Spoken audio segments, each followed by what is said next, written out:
My name is Savannah Fields.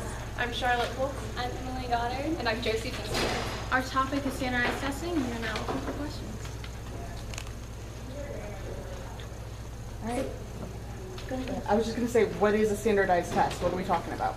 So, according to the definition we found on the education glossary, a standardized test is any form of test that requires all test takers to answer the same question or a selection of questions from a common bank of questions in the same way, and that is scored in a standard or consistent manner, hence the name standardized testing, which makes it possible to compare the relative performance of an individual student or group of students on a similar plane, so to speak. So the tests are often graded by computer, and then they're often under the same time standards to keep it all controlled. So what's controversial about that? So there is different aspects that can come to a person, whether how that person deals with stress or whether they are all so some people don't test well, others have physical disabilities and mental disorders, and some people can stress themselves out and can lower their grade. What are some ways we can provide better access to people with some of those special needs to standardized testing? So you can get accommodations for tests. I specifically researched the ACT just because high schoolers are the ones that typically struggle the most with stress and have the least amount of coping mechanisms for it. But documentation for accommodations, also looking at the SAT, you have to do it 7 weeks in advance, and if you don't turn it in with the proper amount of documentation, which this documentation needs to be done over years, and if you just learn about and get your diagnosis, then you have to take that test. Even if you qualify, like, you can't always get the accommodations you need. So these accommodations need to be made more available. It's great, we've made great strides because we now offer them, but if they're not easily accessible, then it ruins it. So schools need a counselor that can file for accommodations at any time. And not every school has that. Especially schools, a lot of students. There's so many students who 1 or 2 counselors for the whole group, and so when they're loaded down with work, it's really hard to get everyone everything that they need, which makes success a little harder for people with those disabilities that really need those. How many students need accommodation? Depending on which disorder they have, I'd say at least half, because around 20% of the population has dyslexia, and then dyslexia usually involves that you also have a secondary issue like an ADHD or dyscalculia, which is like issues with math. Not to mention the growing rates of anxiety, especially in this generation with the high stakes testing that we have, which means that we place consequences on not getting good test scores. So kids don't feel like, oh, I want to do this test to try my best. They feel like, oh, I have to do this or else I'm not going to go to college. I'm going to be a failure, you know. I'm going to never get a job and then never have money and then be on the street kind of thing. So we need to take away that stress. We need to provide for these kids who have these issues that can't help it. How do you take away stress? You make the tests not be high stakes. So standardized testing is a bit of a paradox because it is very useful in seeing where kids are in comparison to each other, but the comparison shouldn't be, I'm better than you. It should be, interesting that she got a higher score than me, and what can we do to level the playing field now that we understand that Emily is struggling but Charlotte is doing really well, because that shouldn't be happening when everyone's getting the same education. Doesn't God gift us all differently? He does, but the job of the school is to educate everyone fairly. So that everybody makes the same grade? Not that everyone makes the same grade, but that everyone makes grades that reach a certain standard. So, I would disagree with that because not everybody is going to have the exact same gifts, or else our world would not be functioning the way it is. Because if everybody is very smart in like one way, then we're not going to have people that are very smart in other ways. For me, standardized testing is a necessary evil, but so for some people that will cause stress, but for others, it's going to be fine because that's their area, so to speak. Do you think standardized testing is the best way then to go about figuring out where everybody's at? I think for like being for college admissions, like a lot of colleges are test option, not a lot, but like sort of moving towards test optional. So even schools like Wheaton and Furman and Wake Forest are like, and I know Harvard does like SAT subject tests, but they don't focus on it as much. So they're saying that people are more than like their standardized tests. yeah, I have a thing of statistics here, and this is over 320 top-tier schools that de-emphasize the ACT and SAT for admission decisions. So it's not that we're getting rid of it, it's just that we're saying, hey, we understand that you are more than a test score. So if I'm not going to base my admission decision on test scores, what should I be basing my decision on? So a lot of colleges for their honors programs, like, okay, if you're going to be in an honors program, you're already going to have good test scores. So what they do to see who's admitted will be a lot of essays, or they could even move it to where you could create a film, or for different arts, they create portfolios. And for musical theater, they'll have like auditions and they'll send in videos. So it's like more of, yeah, Yes. holistic. It's holistic and more subjective. I think another way that colleges could find out about who they are allowing into schools and like really get to know their students instead of looking at their scores and grades. Interviews, which are not always efficient and accessible, because if you're applying to a school in California and you live in Florida, it's going to take a lot of time and money, and if you don't have that, then Skype interview maybe? I feel like for me, person to person, like face-to-face conversation is how I get to know somebody best. I don't really feel like if I had a piece of paper in front of me, I would be like, really know who you are and like really make the right decision. Are there any numbers or statistics, any research that you came across that shows a correlation between standardized test score and success in college? I did that.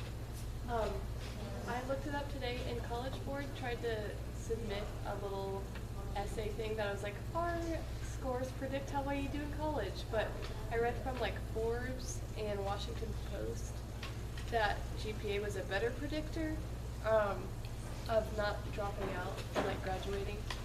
So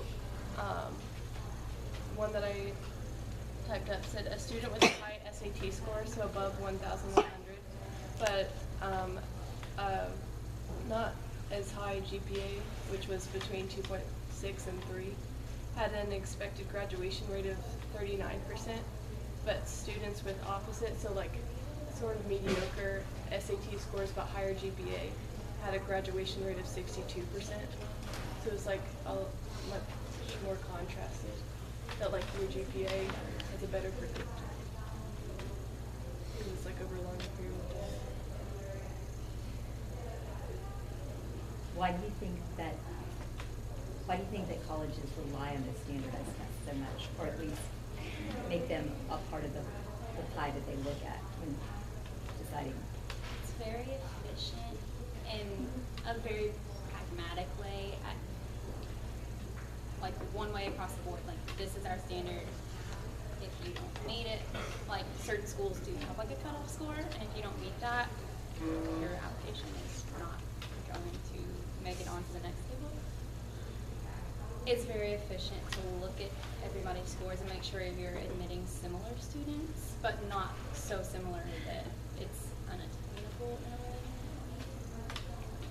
But why would I want if I'm a college admission counselor, why would I want to make sure that the students I'm bringing into my school have at least a threshold level of knowledge?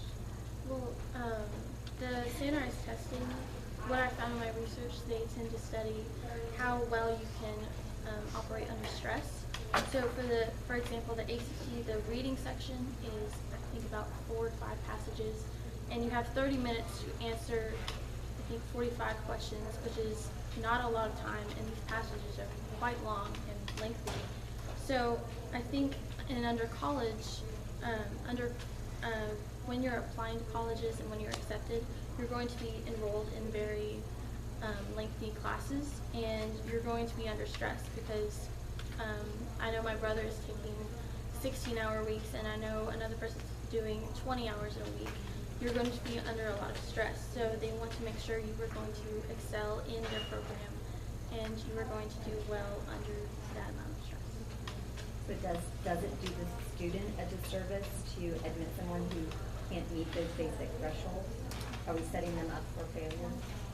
In a way, yes, because like I've said before, different students have different coping mechanisms with stress, and not everyone can handle stress the same way, and stress can have different effects on different people's bodies depending on how long they've had with stress.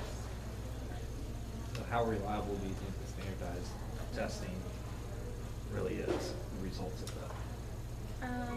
Personally, I don't think it's very reliable, but for different people it can be more beneficial for others. But with people with disorders like Josie has covered, I don't think it does them justice. So do you think that's like the best possible answer for us to do is standardized testing, or should we look into something else? I think standardized testing was a good basis for us to start with, but I think as our country has been moving forward with technology and the industry and economics, I think that standardized testing could be a lot better.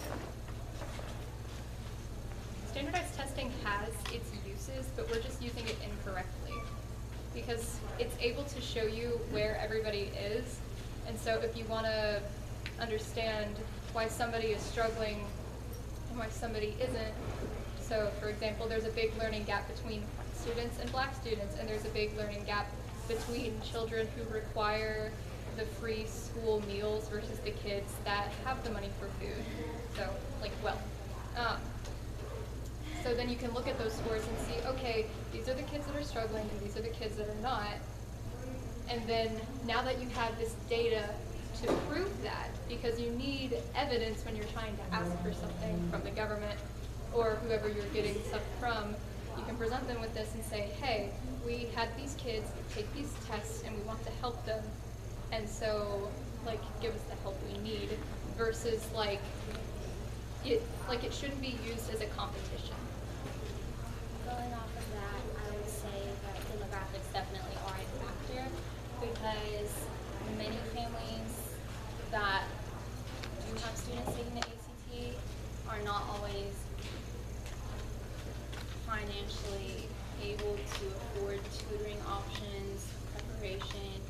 So for reliability, if you can prepare more to become more good at the test, that's taking away the objectivity of it all. It'll make it where you can do more things to get higher scores, whereas people that can't do all the things that other people can do to get their higher scores, it is unfair because they don't have the same resources, but then again, not everybody has the same gifts, talents, or backgrounds, so it's just really hard to make it all a level playing field.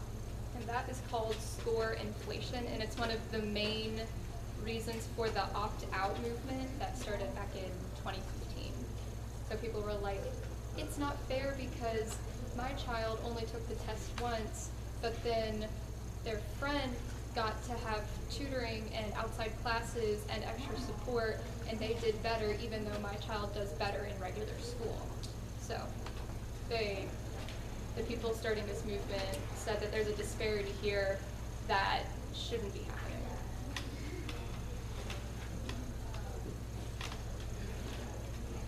I understand that you all research primarily standardized testings that are used for college entrance exams. Can you talk about some other uses of standardized testing?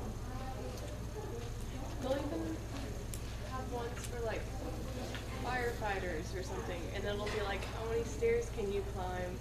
For like a fitness thing, but then it's one of those things where you don't know how they'll perform under stress too, so it's kind of like. I know for like, are you wanting to know like other methods of trying to compare people for insurance? Well, and understandably, you're seniors right now, you're under the stress of trying to apply for colleges. Are there other standardized tests that are out there that are used for other purposes? Yes. So Yes. is the first time you took a standardized test as your junior or senior getting ready to go to college? There, Okay, so standardized tests serve a variety of purposes, including obviously looking at prospective students to report their scores for admission, but also students from non-English speaking countries are often required to pass the TOEFL, which is the test of English as a foreign language. So they want to make sure you can speak English if you're trying to go to these schools. Or tests such as the state bar exams are used to give professional licensure, so you can practice legally. Or sometimes employers give standardized tests to hire their new employees so that they have like knowledge of the new job they're taking on, especially if there's a lot of like jargon involved. I know for graduate schools, they often look at the GRE exam scores because if you have performed poorly in undergraduate and then you're trying to get into graduate school, they need to see that so that they know what you're getting into when they accept or deny.